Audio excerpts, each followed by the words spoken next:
दोस्तों, अगर आप YouTube, Instagram और दूसरे वीडियो प्लेटफॉर्म का इस्तेमाल करते हैं तो पिछले कुछ दिनों में आपने एक नाम ज़रूर सुना होगा, बिलीबिली एप्लीकेशन।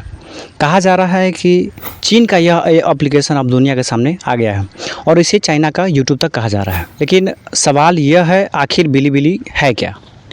क्या सच में YouTube को टक्कर देने वाला है? क्या इसमें YouTube की तरह वीडियो अपलोड करके कमाई की जा सकती है? क्या यह भारत में भी इस्तेमाल किया जा सकता है? और सबसे बड़ा सवाल, क्या यह एप्लीकेशन वास्तव में नया है या सोशल मीडिया पर इसके बारे में कुछ बातें बढ़ा चढ़ाकर बताई जा रही है?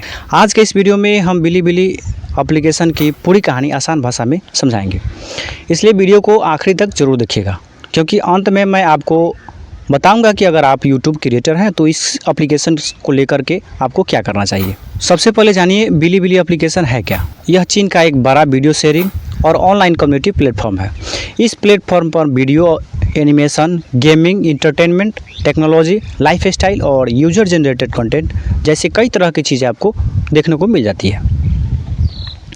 यानी अगर आसान भाषा में समझे तो बिलीबिली को आप YouTube इंटरटेनमेंट प्लेटफॉर्म और ऑनलाइन कम्युनिटी के मिश्रण के रूप में समझ सकते हैं। इसी वजह से कई लोग इसे चाइनीज़ YouTube भी कहते हैं। लेकिन कहानी यहाँ ख़त्म नहीं होती है। बिलीबिली अचानक चर्चा में क्यों आया? बिलीबिली कोई एप्लीकेशन नहीं है जो अगस्त 2026 में पहली बार पैदा हुआ हो।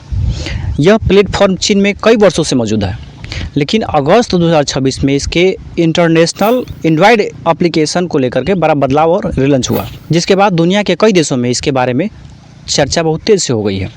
गूगल पर मौजूद इंटरनेशनल वर्जन में बिलीबिली को एनिमेशन और वीडियो प्लेटफॉर्म के रूप में पेश किया गया है और इसके 1 करोड़ से ज़्यादा डाउनलोड्स दिखाई देते हैं। यही कारण है कि सोशल मीडिया पर अचानक लोग कहने लगे चाइना का यूट्यूब आ गया, चाइना का यूट्यूब आ गया। लेकिन यहाँ एक बात समझना बहुत ज़रूरी है। यह कहना सही नहीं होगा कि बिलीबिली अभी पहली बार लॉन्च हुआ है। असल में बात इसके इंटरनेशनल एक्सपेंशन और रिलॉन्च की है। अब जानते हैं बिलीबिली में क्या क्या मिलता है। अब आते हैं सबसे दिलचस्प हिस्से पर। अगर आप बिलीबिली को इस्तेमाल करते हैं तो यहाँ आपको अलग अलग प्रकार का कंटेंट देखने को मिल जाता है, जैसे animation, gaming, entertainment, technology, lifestyle, short video और क्रिएटर द्वारा बनाया गया यूजर जनरेटेड कंटेंट। इसके अलावा प्लेटफॉर्म पर भी कई लाइसेंस एनिमेशन भी उपलब्ध है। गूगल प्ले की लिस्टिंग में 2000 से अधिक लाइसेंस एनिमेशन टाइटल का उल्लेख किया गया है। यानी इसका सबसे मजबूत क्षेत्र केवल सामान्य वीडियो नहीं है, एनिमेशन और युवा ऑडियंस इसके बड़े आकर्षणों में से एक है। अब जानते हैं कि क्या बिलीबिली YouTube को टक्कर देगा? अब सबसे बड़ा सवाल है, क्या बिलीबिली YouTube को ख़त्म कर देगा? इसका जवाब अभी सीधे हाँ या ना में देना जल्दीबाजी होगा, क्योंकि YouTube की ग्लोबल रीच बहुत बड़ी है। लेकिन बिलीबिली भी कोई छोटा प्लेटफॉर्म नहीं है। कंपनी ने 2026 की पहली तिमाही में लगभग 115.2 million daily active users report किए थे और औसत डेली टाइम स्पेंड लगभग 119 मिनट बताया था। इसे आप समझ सकते हैं कि इसका यूजर बेस कितना बड़ा है। अगर बिलीबिली इंटरनेशनल मार्केट में अपनी मौजूदगी बढ़ाता है तो आने वाले समय में क्रिएटर के लिए एक नया प्लेटफॉर्म जरूर बन सकता है। लेकिन अभी इसे YouTube का सीधा रिप्लेसमेंट कहना सही नहीं होगा। अब सबसे बड़ी गलतफहमी है, क्या यह बिल्कुल नया एप्लीकेशन है? दोस्तों, यहाँ आपको सावधान रहने की ज़रूरत है। YouTube पर कई लोग वीडियो बना रहे हैं, चाइना ने नया YouTube लॉन्च कर दिया, लेकिन पूरी तस्वीर थोड़ी अलग है। बिलीबिली पहले से मौजूद प्लेटफॉर्म है। अगस्त 2026 में इसके इंटरनेशनल वर्जन में बड़ा रिलॉन्च हुआ है। इसी वजह से इसकी चर्चा अचानक बढ़ गई है, तेज़ हो गई है। अब जानते हैं, क्या बिलीबिली से YouTube की तरह कमाई की जा सकती है? क्या बिलीबिली से YouTube की तरह कमाई होगी? अब आता है क्रिएटर के लिए सबसे महत्वपूर्ण सवाल। अगर मैं यूट्यूबर हूँ तो क्या बिलीबिली पर वीडियो डालकर पैसे कमा सकता हूँ? यहाँ आपको थोड़ा सावधान रहना ज़रूरी है। बिलीबिली का क्रिएटर इकोसिस्टम ज़रूर है, लेकिन इसके इंटरनेशनल एक्सपेंशन को देखते हुए YouTube जैसी ग्लोबल क्रिएटर मोनेटाइजेशन व्यवस्था को बिल्कुल उसी तरह मान लेना सही नहीं होगा। इसलिए अगर कोई आपको कह रहा है बिलीबिली पर वीडियो डालो और तुरंत YouTube से ज़्यादा पैसा कमाओ, तो बिना ऑफिशियल इन्फॉर्मेशन के ऐसी बातों पर भरोसा मत कीजिए। पहले प्लेटफॉर्म की ऑफिशियली क्रिएटर पॉलिसी, एलिजिबिलिटी और मोनेटाइजेशन रूल्स ज़रूर देखिए। अब बात करते हैं अपने देश यानी भारत की। अगर बिलीबिली इंटरनेशनल मार्केट में अपनी पकड़ मजबूत करता है तो क्रिएटर के लिए एक और प्लेटफॉर्म सामने आ सकता है। मान लीजिए आप टेक्नोलॉजी वीडियो बनाते हैं, गेमिंग वीडियो बनाते हैं, एनिमेशन कंटेंट से संबंधित वीडियो बनाते हैं, एंटरटेनमेंट वीडियो बनाते हैं या एजुकेशन कंटेंट बनाते हैं, तो भविष्य में नए प्लेटफॉर्म आपके लिए एडिशनल ऑडियंस का रास्ता खोल सकते हैं। लेकिन मेरी सलाह है, यूट्यूब को छोड़कर तुरंत बिलीबिली पर शिफ्ट मत हो जाइए।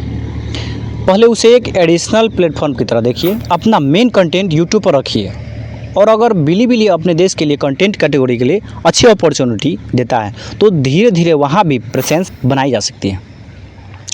अब इस एप्लीकेशन को डाउनलोड करने से पहले एक ज़रूरी बात आप लोगों को कह दूँ, किसी भी ट्रेंडिंग एप्लीकेशन को देखकर गूगल या किसी अननोन वेबसाइट से एप्लीकेशन डाउनलोड मत कीजिए।